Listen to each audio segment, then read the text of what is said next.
Hello boys. इस video clip में मैं आपको इंटरमीडिएट में मैथ्स की द्वितीय पार्ट समाकलन के संबंध में आपको बताने जा रहा हूँ।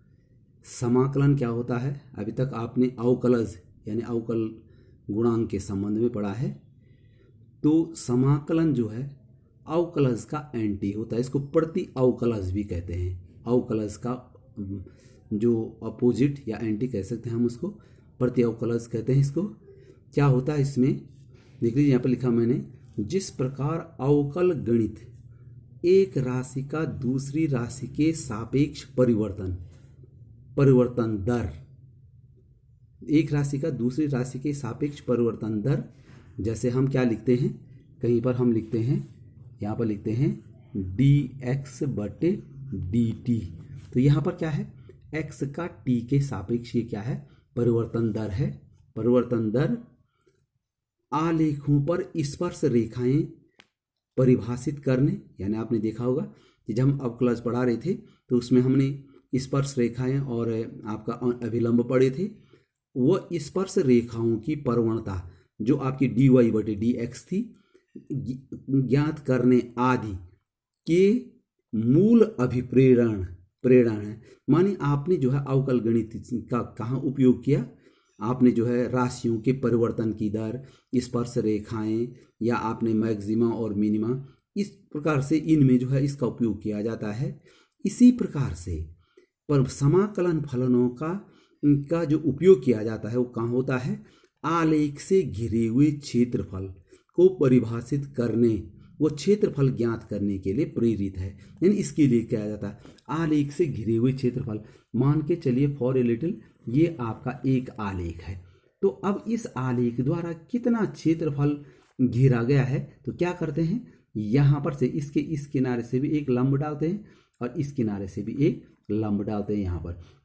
तो देखो इस आलेख द्वारा ये है आपका वक्र, इस वक्र द्वारा ये वाला क्षेत्रफल घेरा गया ये। तो इस क्षेत्रफल को दिखाने के लिए और इस क्षेत्रफल को जो है ज्ञात करने के लिए आपका जो है किसका यह प्रयोग किया जाता है, आपका समाकलन का प्रयोग किया जाता है। तो देख लीजिए परिभाषा क्या है समाकलन की, वे सभी फलन जिनसे हमें एक फलन उनके अवकलज के रूप में प्राप्त होता है।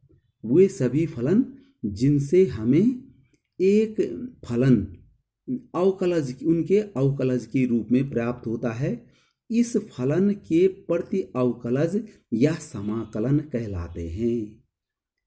अब देखिए यहाँ पर कहा क्या है, फिर से सुन लीजिए, वे सभी फलन जिनसे हमें एक फलन के अवकलज के रूप में प्राप्त करते हैं, इस फलन के प्रति अवकलज अवकलज या समाकलन कहलाते हैं। तो क्या होता है इसमें देख लीजिए, यहाँ पर देखिए मैंने आपका वे सभी फलन, देखो यहाँ पर कोई एक फलन है आपका x³ + 5, इसका जो है आपका जो डिफरेंशिएशन है अवकलज है वो 3x² है। तो क्या हो जाएगा कि ये 3x² का जो समाकलन या प्रति अवकलज है वो हो जाएगा आपका x² + 5 हो जाएगा।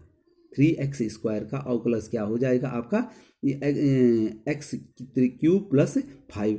या इसी प्रकार से देख लीजिए उसने यहाँ पर कहा वे सभी फलन, याद रखिए जिस प्रकार से अवकलज किसी भी संख्या का, किसी भी फलन का केवल एक ही अवकलज होता है, परंतु जो ये समाकलन होता है वो जो है एक फलन के एक से अधिक अवकलज हो सकते हैं, सॉरी एक फलन के एक से अधिक समाकलन हो सकते हैं। अब वो एक से अधिक समाकलन कैसे, देख लीजिए यहाँ पर मैंने दिखा रखा है कि x³ + 5 का डिफरेंशिएशन है 3x², और यहाँ पर दूसरा है x³ + 2 का डिफरेंशिएशन भी है 3x²।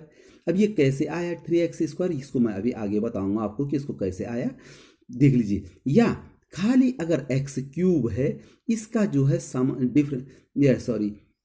आगे क्या बताना, ये तो डिफरेंशिएशन मैंने पहले बता रखा है कि x³ + 5 का डिफरेंशिएशन आप जानते हैं 3x² होता है, क्योंकि x³ का 3x², 5 का 0 होता है।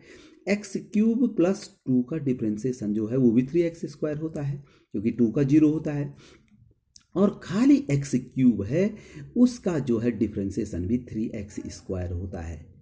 तो यहाँ पर देख लीजिए, इसका मतलब क्या हुआ कि इन सब के डिफ्रेंसिएशन समान है।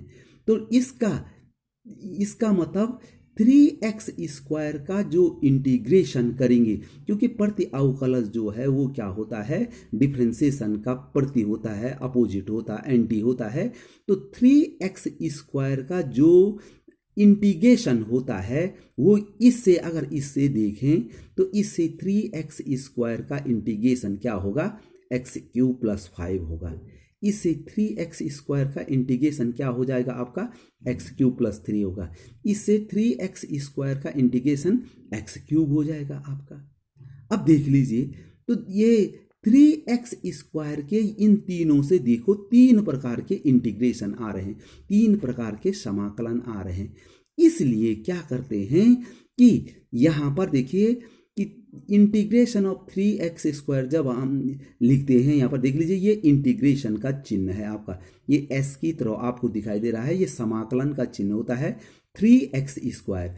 किस 3x स्क्वायर का इंटीग्रेशन किसके सापेक्ष, उसके सापेक्ष x के सापेक्ष। तो इसके लिए x के सापेक्ष के लिए आपको यहाँ पर dx लिखना पड़ता है, प्रत्येक फलन में लिखना पड़ता है। अगर dx आप नहीं लिखेंगे तो वो सही नहीं माना जाएगा। तो 3x स्क्वायर dx का समाकलन क्या हो गया, आपने देखा एक्स क्यूब प्लस c होता है।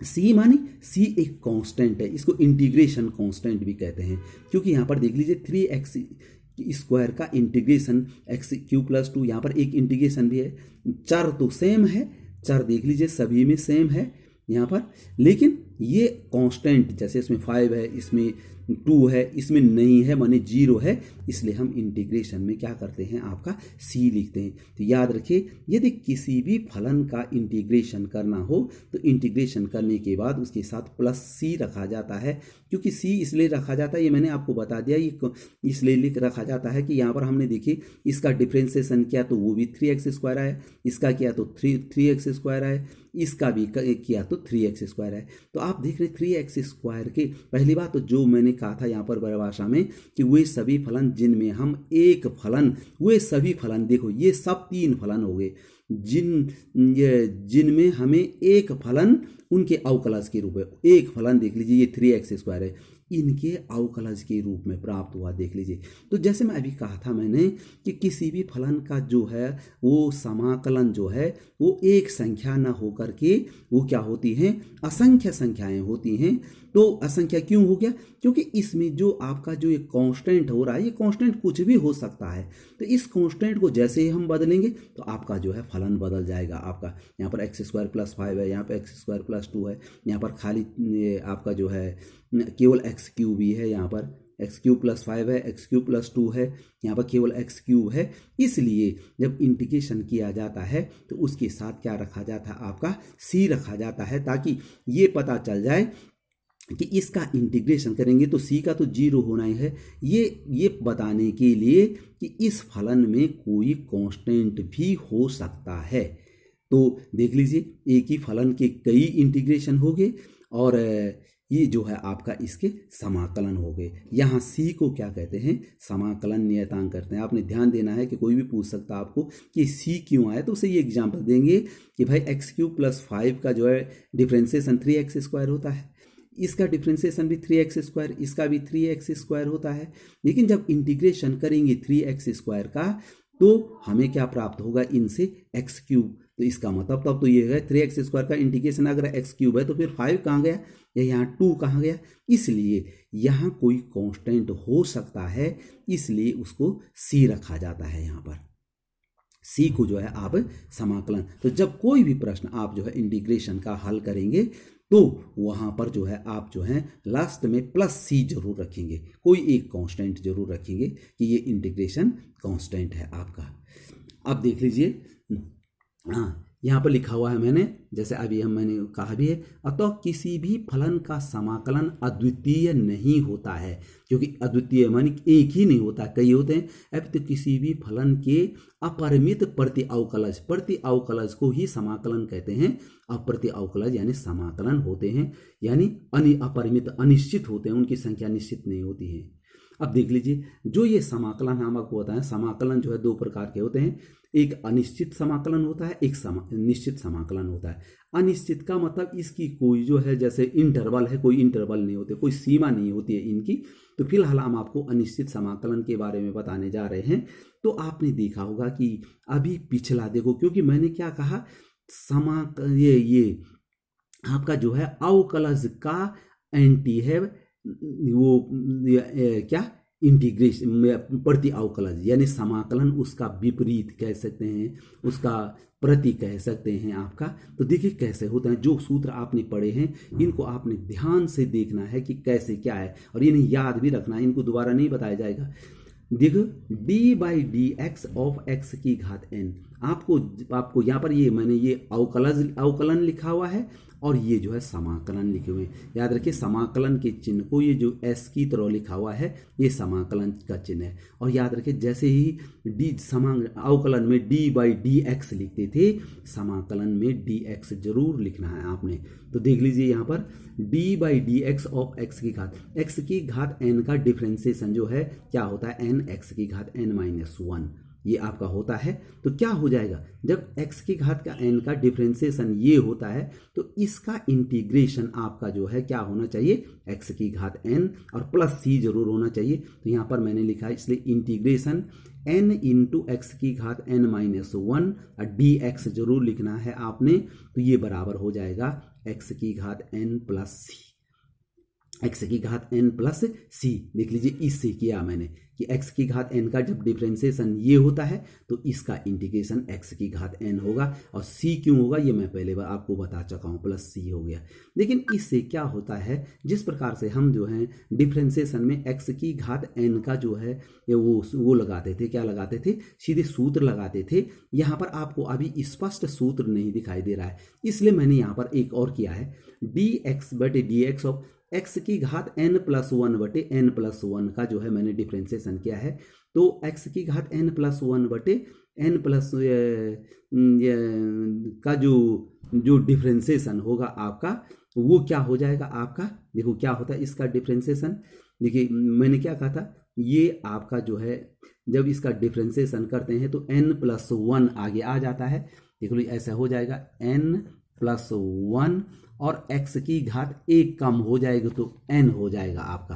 तो इसका जो डिफरेंशिएशन होता है, इसका ये तो कांस्टेंट है बटे में, तो x की घात n+1 का जो डिफरेंशिएशन होगा वो हो जाएगा n+1 x की घात n।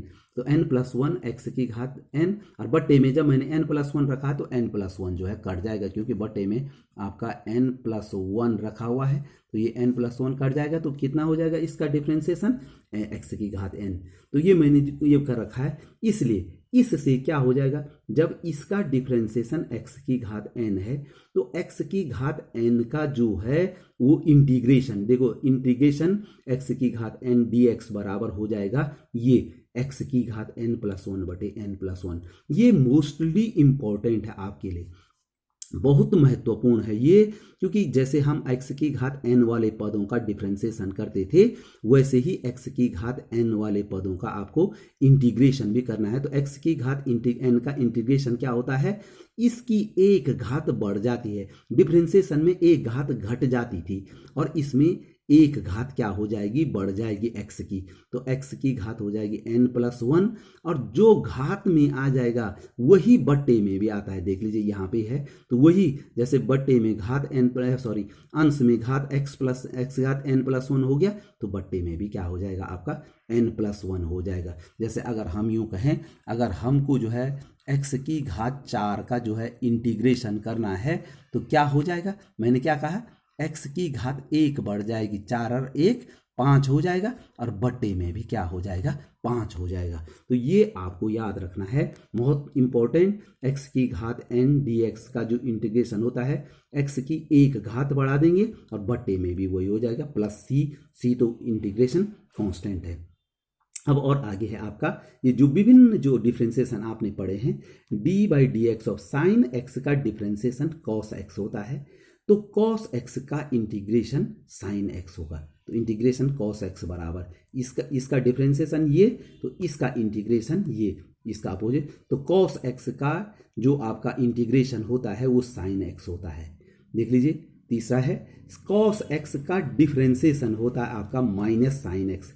कॉस एक्स का होता है माइनस साइन एक्स, तो अगर साइन एक्स का करेंगे तो देखो इस माइनस को इसके साथ लगा देंगे, तो साइन एक्स का इंटीग्रेशन होगा आपका माइनस कॉस एक्स। याद रखिए कॉस एक्स का वहां पर डिफ्रेंसिएशन में क्या होता था, साइन एक्स का डिफ्रेंसिएशन कॉस एक्स होता था, कॉस एक्स का माइनस साइन एक्स होता है, लेकिन इंटीग्रेशन में चिन्ह उल्टा हो गया कि साइन एक्स का जो इंटीग्रेशन होगा वो माइनस कॉस एक्स होगा और कॉस एक्स का इंटीग्रेशन होगा आपका साइन एक्स हो जाएगा आपका। ये ध्यान रखना है कि साइन एक्स का इंटीग्रेशन माइनस कॉस एक्स होता है, जबकि डिफ्रेंसिएशन साइन एक्स का कॉस एक्स होता था। यहां पर देखिए next ten x. Tan x का जो डिफ्रेंसिएशन होता है वो सेक स्क्वायर एक्स होता है, ये आप अच्छी तरह से जानते हैं। तो सेक स्क्वायर एक्स का जो इंटीग्रेशन होगा वो टेन एक्स होगा। याद रखिए टेन एक्स का सेक स्क्वायर एक्स होता है डिफ्रेंसिएशन, तो सेक स्क्वायर एक्स का इंटीग्रेशन होगा आपका टेन एक्स। इसी प्रकार से कॉट एक्स का डिफ्रेंसिएशन होता है minus cosec square x. Cot x का डिफ्रेंसिएशन क्या होता है, माइनस कोसेक एक्स स्क्वायर होता है, तो कोसेक स्क्वायर का इंटीग्रेशन माइनस कॉट एक्स। इस माइनस को हम ऐसा भी कह सकते हैं कि माइनस कोसेक स्क्वायर का इंटीग्रेशन कॉट एक्स होता है, या दूसरे शब्दों में कोसेक स्क्वायर एक्स का माइनस कॉट एक्स। इस माइनस को हम यहाँ लगा सकते हैं, तो कोसेक स्क्वायर का इंटीग्रेशन होता है माइनस कॉट एक्स होता है।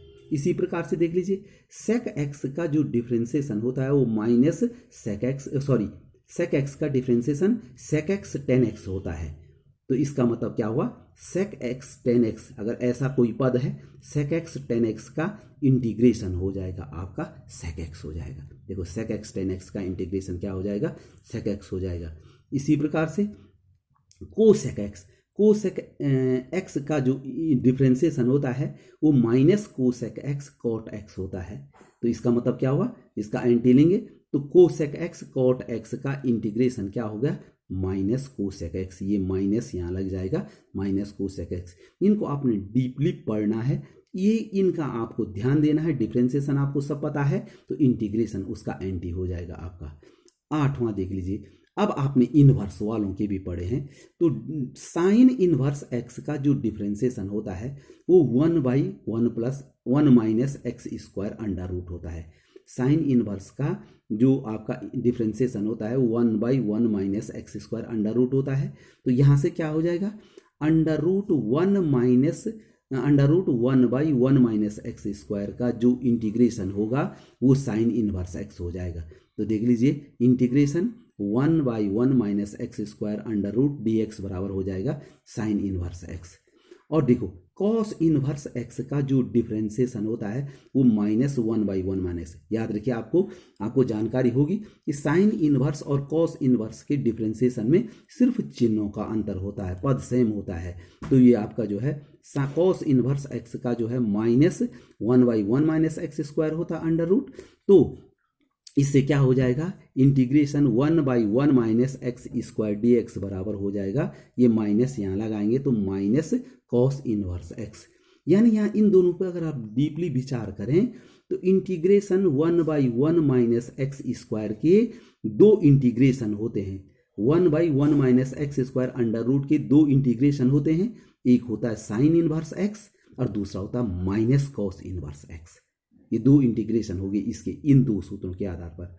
इसी प्रकार से देख लीजिए आगे, यहाँ पर मैं आपको बताने जा रहा हूँ ये टेन इनवर्स है। तो differentiation of tan inverse x 1/1 plus x square होता है।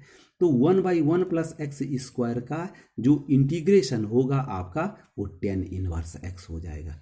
क्या 1/1 प्लस एक्स स्क्वायर का जो डिफ्रेंसिएशन इंटीग्रेशन हो जाएगा आपका वो टेन इनवर्स एक्स हो जाएगा।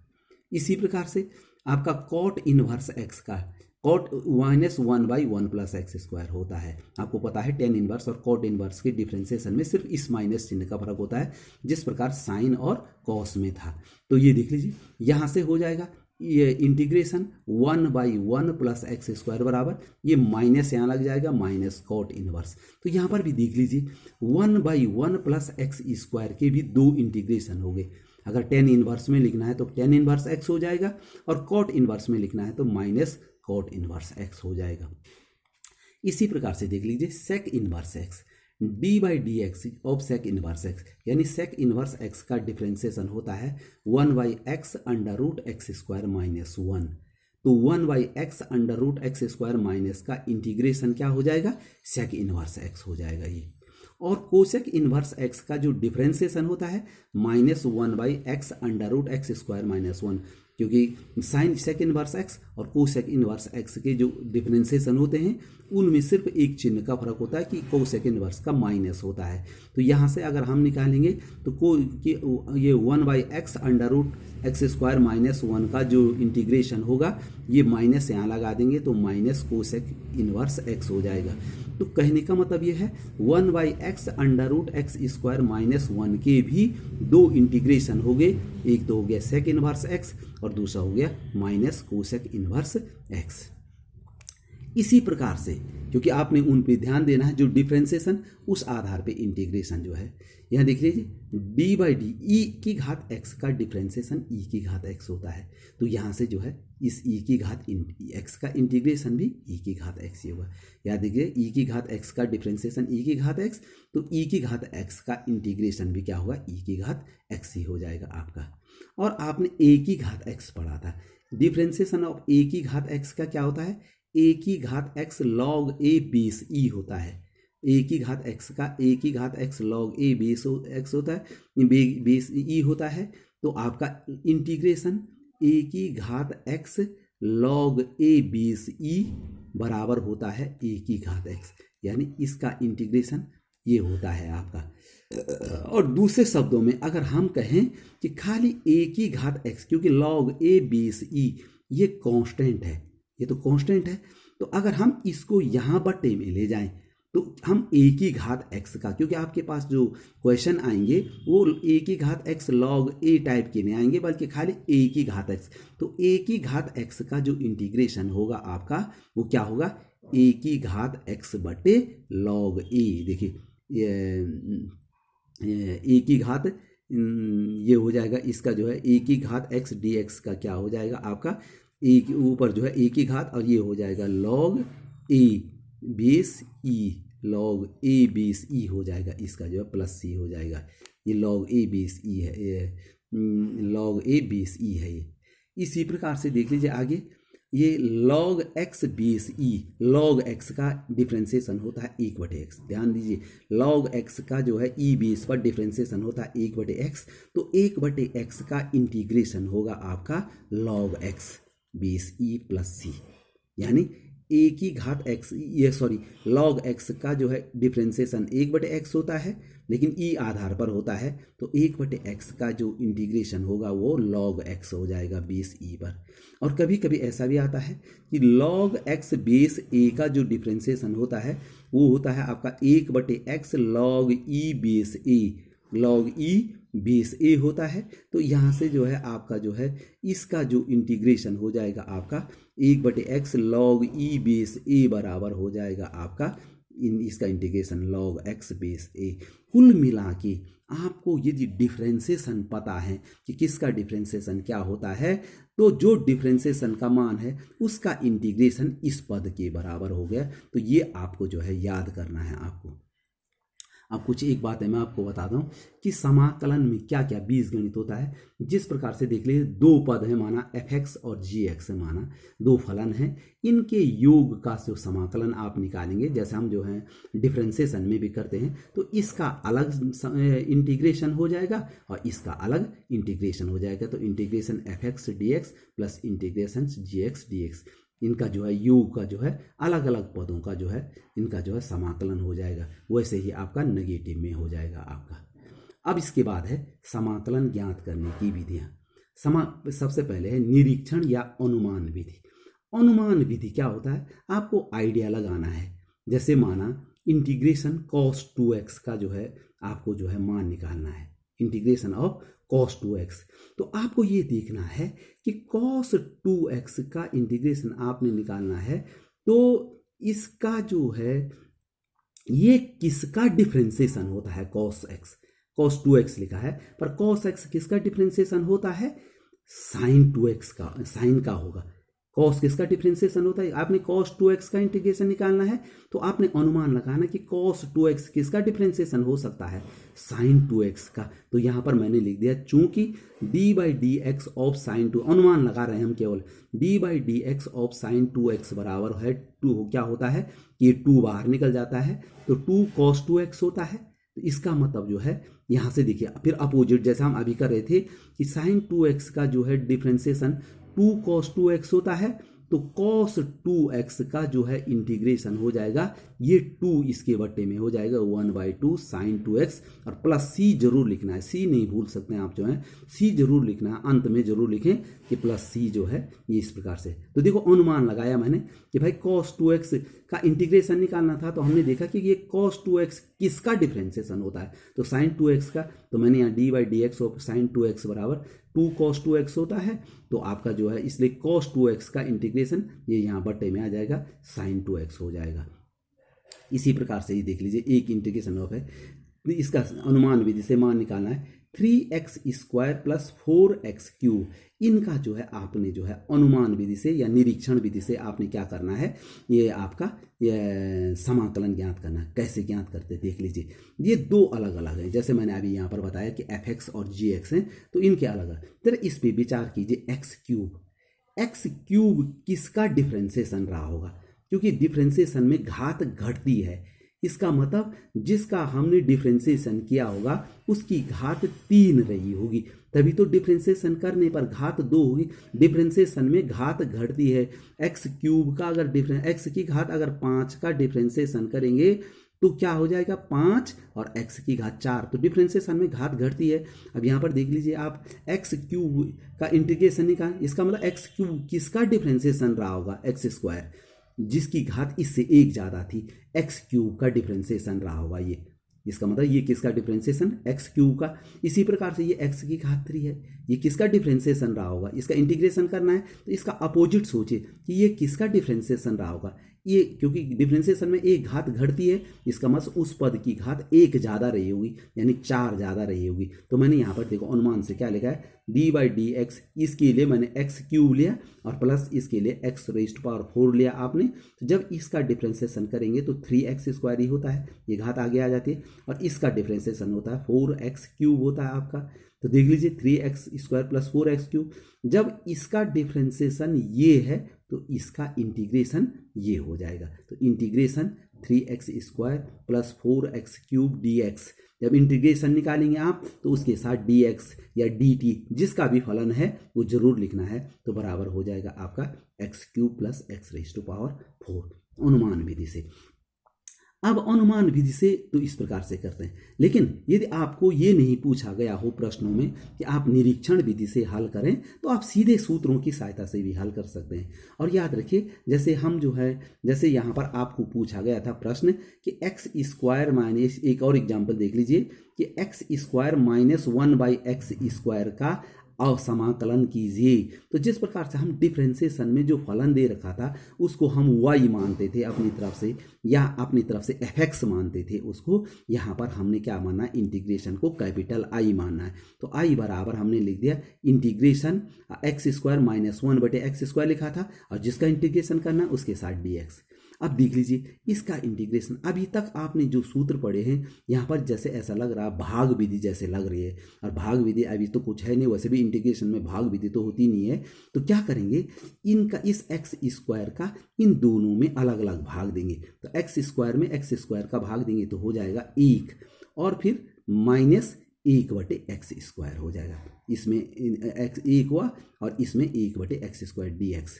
एक और चीज मैं आपको बताना चाहूंगा जो मोस्ट इंपॉर्टेंट है, कोई भी, अच्छा पहले x का देखो, पहले 1 का है, 1 का इंटीग्रेशन क्या होता है देख लीजिए, 1 का इंटीग्रेशन क्या होता है, 1 का इंटीग्रेशन हमेशा याद रखिए x होता है, 1 का इंटीग्रेशन क्या होता है आपका x होता है। क्यों होता है 1 का इंटीग्रेशन, ये भी देखना पड़ेगा आपको, क्योंकि इसमें सूत्र लगना है x की घात n का इंटीग्रेशन वाला।